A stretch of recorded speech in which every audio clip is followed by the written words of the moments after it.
नमस्कार. आपल्या सगळ्यांचे महाराष्ट्र सोशल न्यूज चॅनलमध्ये हार्दिक स्वागत. चला वळूया तर एका नवीन बातमीकडे. आजची बातमी. वयाच्या अवघ्या 3ऱ्या वर्षी आईवडिलांचे छत्र हरपले, मात्र मामांनी दिलेला आधार आणि स्वतःच्या जिद्दीच्या जोरावर ओम अनिल पाटील यांनी मुंबई पोलीस दलात भरती होण्याचे स्वप्न साकार केले.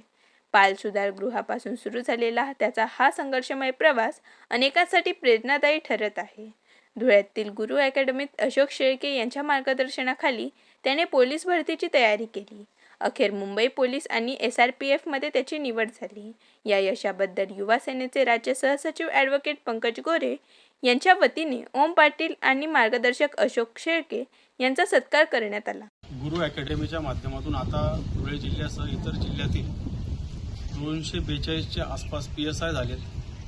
पोलीस भरतीमध्ये 450च्या आसपास तरुण आतापर्यंत झालेत आणि आर्मीमध्ये 260च्या वर तरुण झालेले आहेत. हा गुरु अकॅडमीचा आतापर्यंतचा रिझल्ट आहे. आता नुकत्याच झालेल्या भरती प्रक्रियेमध्ये ओम या विद्यार्थ्याने मुंबई पोलीस आणि SRPF अशा 2 ठिकाणी त्याने भरतीला प्रयत्न केला असताना दोघी ठिकाणी त्याला यश संपादन झालेले आहे.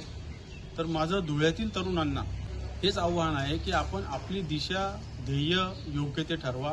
कोणत्याही चुकीच्या मार्गाला लागू नका. नको त्या गोष्टी तुम्हाला तात्पुरत्या स्वरूपात सुख देणाऱ्या अनेक ज्या वाम मार्गाला लावतील, पण पुढचं तुमचं भविष्य कायमस्वरूपीचं खराब होणार आहे. आज ओम मुंबई पोलीस त्याने जी नोकरी सिलेक्ट केलेली आहे, आज मुंबई पोलीस झाल्यानंतर इथून पुढे त्याला आयुष्याचं त्याचं सेटअप हा व्यवस्थित झालेला असेल.